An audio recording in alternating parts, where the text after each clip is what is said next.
because I think we should have a moment for some patriotism, because of course today we saw the trooping the colour to honour the King's birthday, and we saw as well Princess Catherine appearing on the balcony. Let's now talk live to, well, she's a big voice on Talk TV. We do a show together. It's called Pump Up the Jam, and that's released on YouTube about every Tuesday. It is, of course, the Queen herself, Kinsey Schofield, joins us live. Where are you, Kinsey? I am in a place apparently called Soho, and it is oh so crowded. That is what I have to tell you about this part of town. Actually, it's taken me forever to get anywhere. What is the But precise yes, location? You look like you've got your Union flags behind you. Where are you? Are you in a broadcasting office? Are you doing international media, dear? you're in my bedroom right now, Christo. I'm in your boudoir. Oh You're in my my word, boudoir. I'm in your boudoir. Is it the smallest room in the castle? Thankfully it's not, but I do have some pretty big luggage, so that does make things a little squirrely. Yeah, I did see on Instagram that you don't travel light, do you? How rude was that? They put a sticker on my bag that said heavy. I mean, I feel attacked. I did see that. I wondered what you were bringing. Okay, so you of course are here in the United Kingdom because you I are love you, but yes, because I love you. you love us here, and well, still a little bit upset with you for not replying to my offer for dinner, but we'll set that aside. I literally just did, so you can't say that anymore. Yeah, 5 days later. But but you're here for Troop of the Colour. You're here for Troop of the Colour. Yes, and it was amazing. Everything hurts and I'm dying. I can't believe how far I had to walk, but I was very strategic about it. I wanted to be at a very specific place around the Mall so that when the gates opened and they allowed people to flood in, I could be one of the first. That didn't work because there was a little bit of chaos, but I did push through so I could get up close to the balcony. I saw them pass two trooping, and then when they were coming back heading towards Buckingham Palace, this torrential rain started on all of us, and you could see it was Catherine the Princess of Wales and her children in the carriage that were passing us when this was happening, and they were so visibly concerned for the crowd that it was raining, so they were like, oh, like all of a sudden they could see that shift in the weather, and so it was kind of funny to see their faces change as the rain started pelting us, but obviously Louis stealing the show yet again.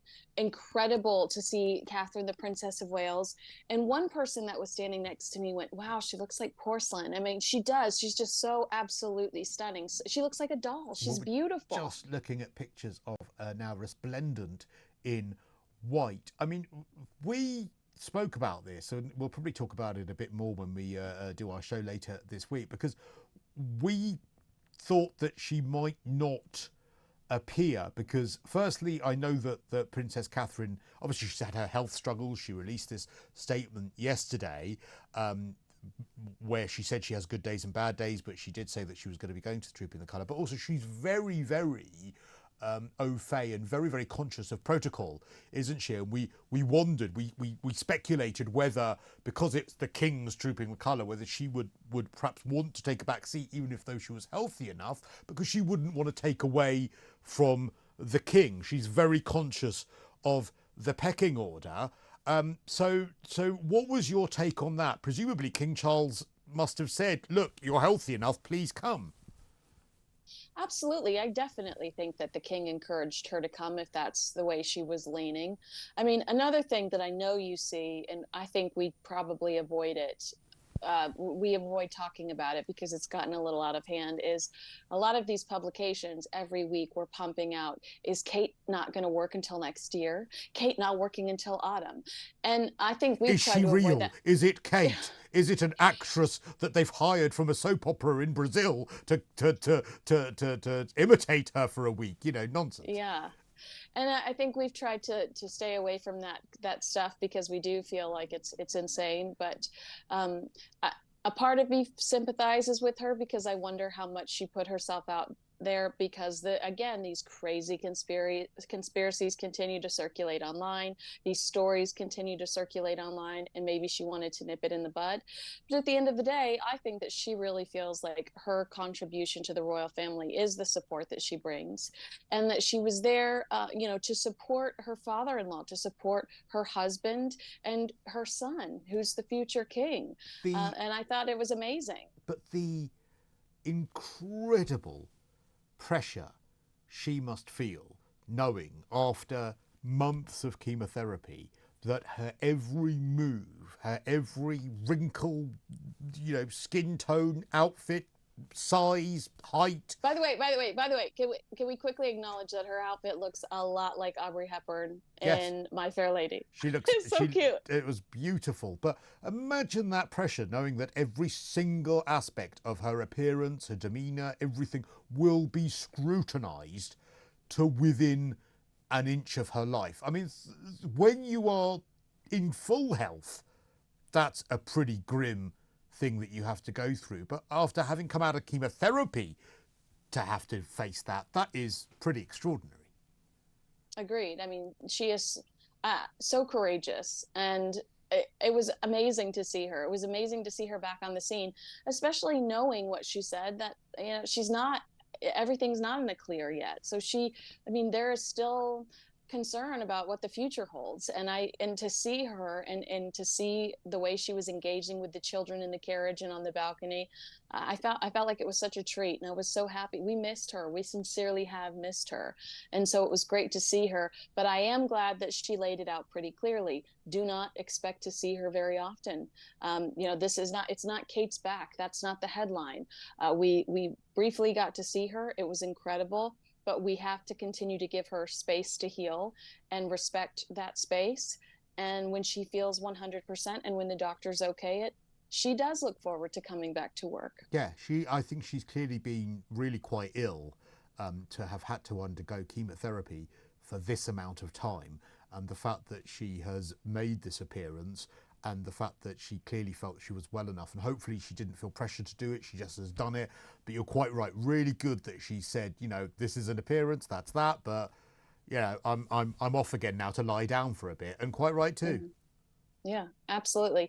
Because I do think that would have been the automatic explanation, or the automatic assumption. Kate's back in action. Like, I can just see the headlines now.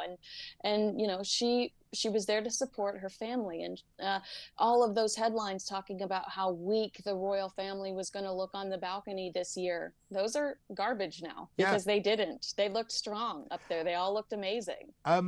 Just for you, my love, what was it like being so close to the balcony and for Trooping the Colour? Because you live and breathe the royals, and of course, you're doing it from Los Angeles. You're not usually on British soil admiring it all. Was it exciting for you? Well, it was. Can I tell you? Do I have time to tell you a sweet story that Colin, the man I made friends with, told me? Could I hold on to you, and then we'll come back to you just quickly after the break? We're going to come back. We've got a story from Kinsey when we come back, and that is all.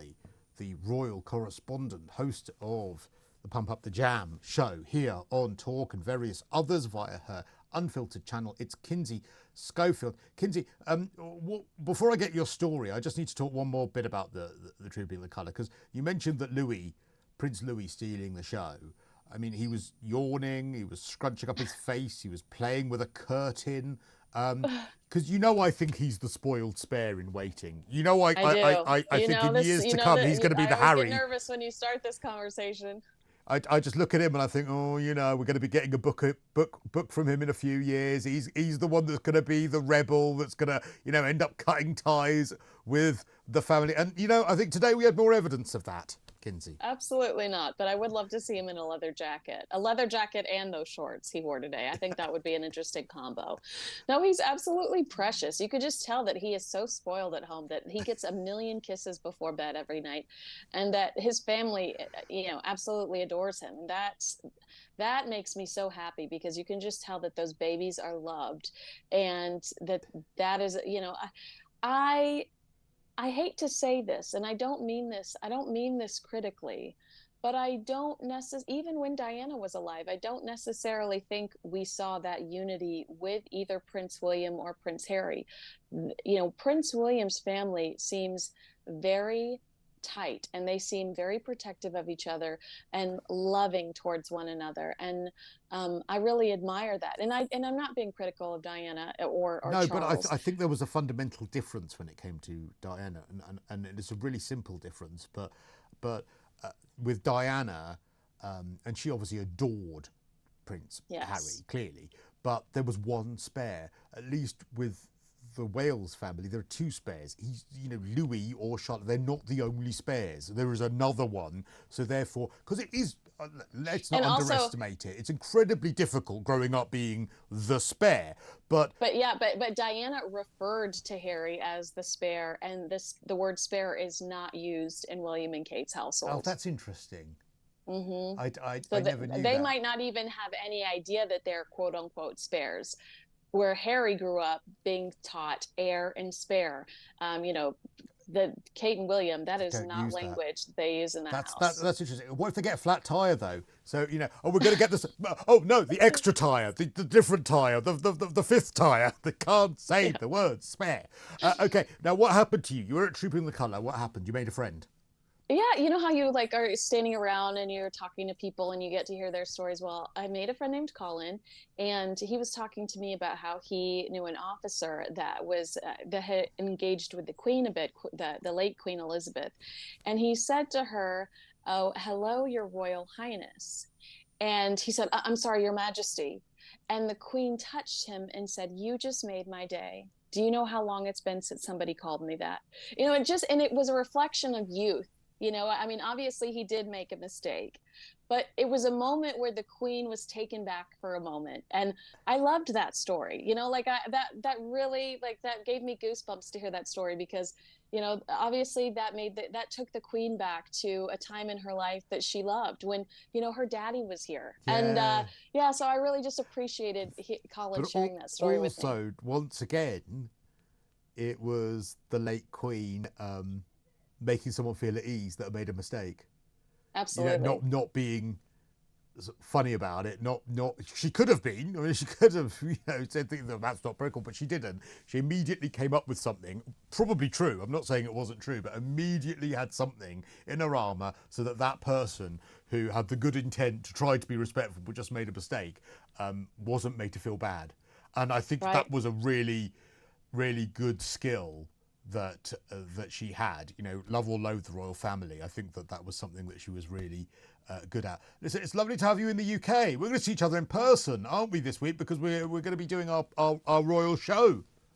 Yeah, I can't wait to see you. I'm sure it's going to be I'm sure we're going to get in trouble. We We'll will probably get get canceled. I hope so. Bring the champagne, dear. All right. Well, I know you don't leave home without it.